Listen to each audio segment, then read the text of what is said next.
Hey Jim, hey, I thought I'd give you a quick tour of my raised garden beds that I was talking about the last time I talked to you.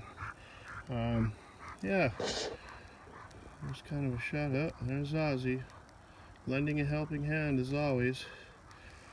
Um, what I had here was, right in this area, I had two 8-foot by 8-foot square beds, but it seemed like when they're 8 by 8, it was a little hard to get in the center, for weeding and that. And then plus my timbers that I use, they had rotted away, so they weren't treated or anything, but they lasted for, boy, I bet almost 10 years. But anyway, so on these, I was going to use pressure treated, but I started thinking, well, I have all these 2 by wide boards down, that I made with the sawmill. They're just sitting there. They'll probably end up rotting before I ever use them. They're just sitting in a pile.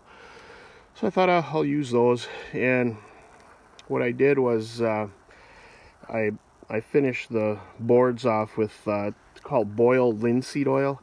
Supposedly it's somewhat safe. It's somewhat organic, I guess. So we'll see if that helps at all. But what I did was I figured I'd show you before I finished up this one.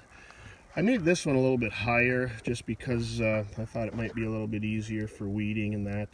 The nice thing about these are, 4 feet wide by 16 feet long, and I can kind of reach out to the center of this thing, for weeding and that from both sides. So I thought that was a pretty good idea. And then I figured on the inside I had a lot of leftover tin from the pole building. So what I did is I lined, as high up as the dirt's going to go with that tin, just to keep the soil away from the boards. In the corners, I'd cut down a bunch of popple trees last fall, so I figured I'll make 4x4s out of those popple trees. So that's what I'm using as the corner posts. And then there's white stuff here. I don't know if you can see that, but this is all I had cut beveled ends for my corner boards on the house. It's like a plastic material, almost like a composite, and I didn't really know what to do with those, but I kept them, being the hoarder that I am. But I figured, see how on this tin here it's got the bend. I figured if I didn't have anything covering that hole, eventually dirt would get in there, pack in there as time goes on, and end up rotting the boards. So I thought that kind of made a nice cap. It fits over that protrusion there, probably protect it a little bit. So of course I ran out of tin, so I of that style. I have some other stuff that I'll show you here. It's a little bit thicker, it'll probably be harder to work with, but yeah,